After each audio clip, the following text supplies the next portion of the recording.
Ayan guys, pagpalang araw sa inyo lahat. Ayan, nagpapatubig tayo rito sa garden tree. Then maglalagay tayo ng pataba doon sa may patola. Itong beans natin is ang ilalagay nating pataba dyan guys is liquid fertilizer. Medyo madaliin natin kasi medyo paubos na yung doon sa kabila, para pag naubos na doon pwede na rito. So bubuhatin ko lang guys yung pataba nandyan sa ating service.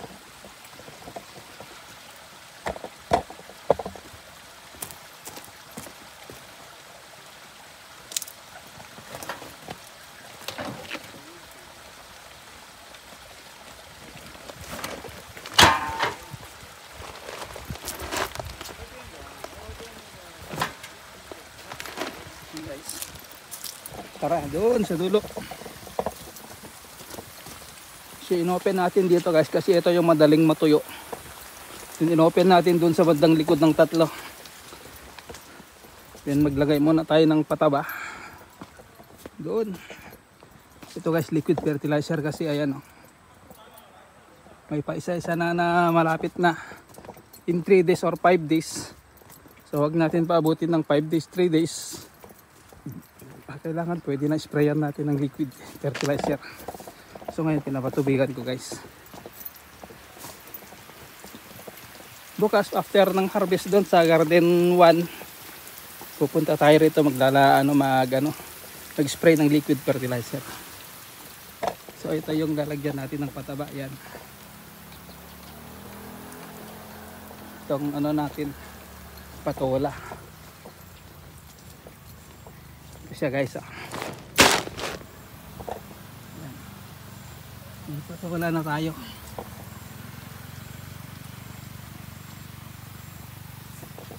Ayan, kukunin ko lang yung timba na paglagyan natin, pero ang camera natin dito na lang guys. Ganyan kasi pupunta tayo doon sa may dulo pabalik. Okay, habang nagpatubig tayo rito guys. Ayan o, tubig tayo guys. Ayan. Ayan.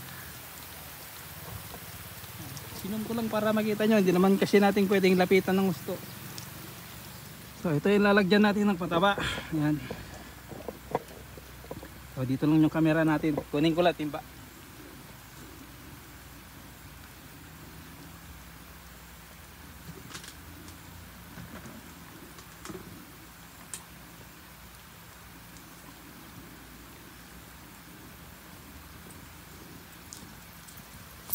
Of course guys, lalagay tayo ng mask kasi organic to lalagay natin.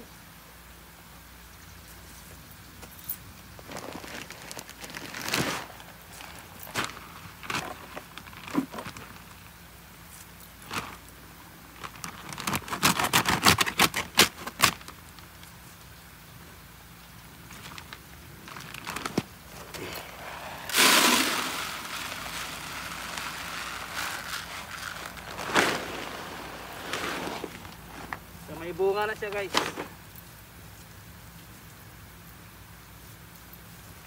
Siguro dito sa may gitna. Dito natin nilagay. Yan kasi dalawang side. Sana magkasya yan hanggang doon sa dulo pabalik.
na lang guys, then patutubigan natin.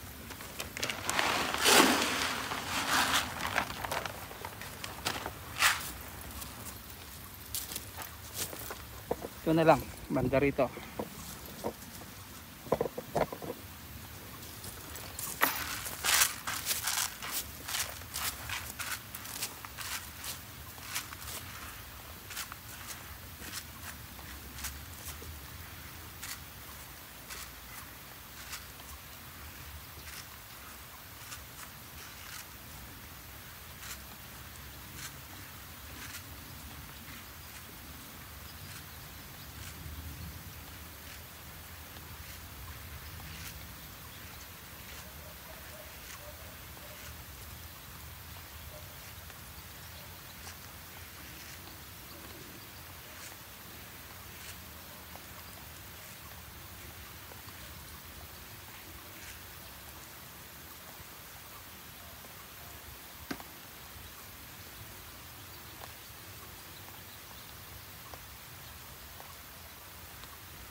So ilipat na natin dito guys ng patubig.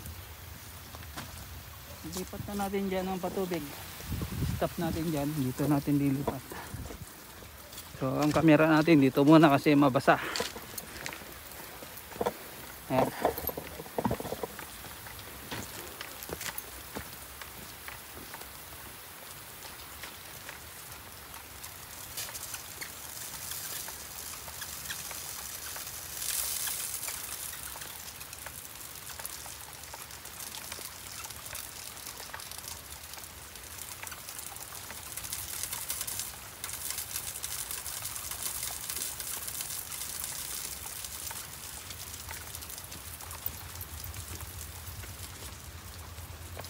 Bukas guys, tutuloy naman natin ang grass cutter dito. Ayan. Kasi marami na namang damo sa gilid niya. Ito, nag-grass cutteran ko na. Para nag-spray tayo ng ng pang-uod ulit saka pamulaklak. Yung ang gagawin natin is paghaluin natin 50% na pamulaklak saka 50% na pang-uod. Padoble. Kasi ayan. Then harvestan natin ng 1 week saka natin sprayan ulit ng 100% na pang-uod.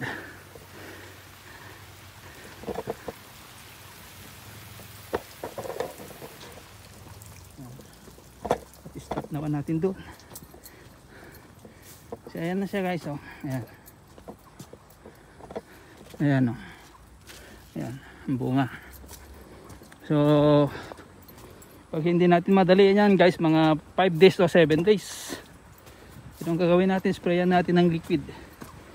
Maybe in 3 to 4 days pwede nating harvestan yan. Kasi hindi na nating araw-arawin yung garden 1. Isang harvestan lang dun, kahit maghapon okay lang. Then lilipat tayo rito sa kinabukasan naman dito. So may pang everyday na tayo. So isang garden, isang araw na harvestan. Dun sa kabila naman isang araw na harvestan. Kumbaga yung garden 1 na harvestan na natin yun ng buo. So abutin siguro tayo na maghapon kasi hindi naman na masyadong marami. Kaya na natin yun maghapon. Din dito naman lilipat tayo rito sa other day.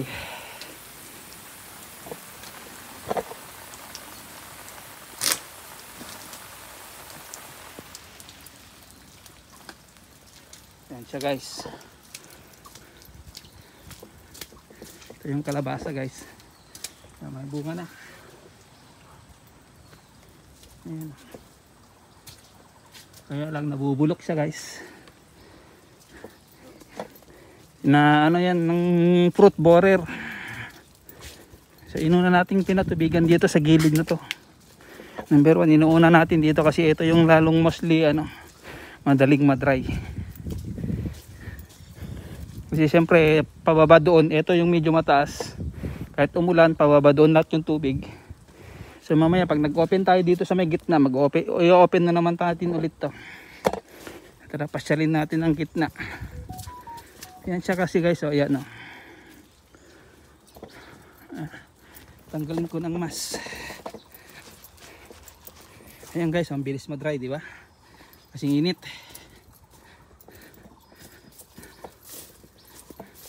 Kasi po pwede na siyang harvestin by ano guys, ayan oh. Oh. May paisa-isa nang pwede. Kaya lang kukunti pa, kaya ano, anuhin natin para medyo dumami, para pag nag-harvest tayo is mga yung 50 ba, pinakamababa is 50 kilos. Kasi hindi naman everyday to, every other day. Kasi siyempre ito, lilinisan pa natin, din magtatanggal pa tayo ng mga dahon na ganito. Yan yung mga anuhan ng uod, din yung mga binutas ng uod, tatanggalin din natin. Kahit nasabihin na natin na sprayan na yan, meron at meron pa rin yan. So sprayan pa natin ulit. Kaya lang sabayan natin ng pamulaklak, kasi ayan guys oh, yung pinakamadulo niya wala masyadong bulaklak. Ayan oh, wala. Kasi nga nung lakas yung ulan, ilang araw, 3 araw na lakas yung ulan sa gabi, nalalagas yung ibang bulaklak. So ito naman guys, 10 minutes ang patubig nito. 10 minutes ang patubig natin dito.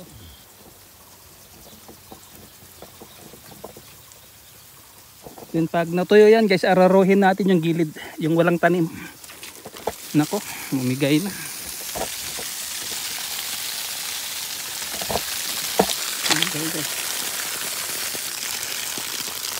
Dugtong lang natin. Bigay. Buti tamang tama na pupunta tayo rito.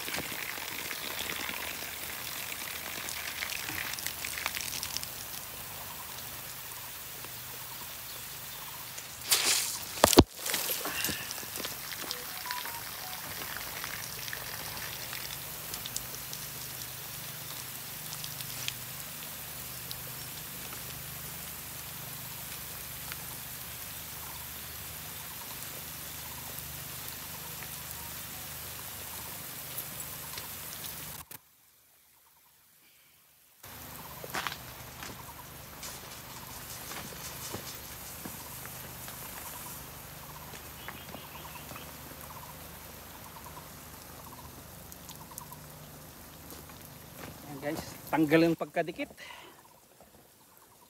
Basa tuloy tayo. Shower. Okay lang guys, may dala naman akong damit.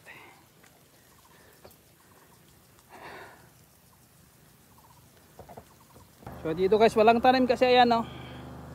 Kita niyo yung tubig na yan, pero ang bala ko yan, gagawan ko siya guys ng kanal papunta dun sa may gitna. Para lahat yung tubig didiretso sa may gitna.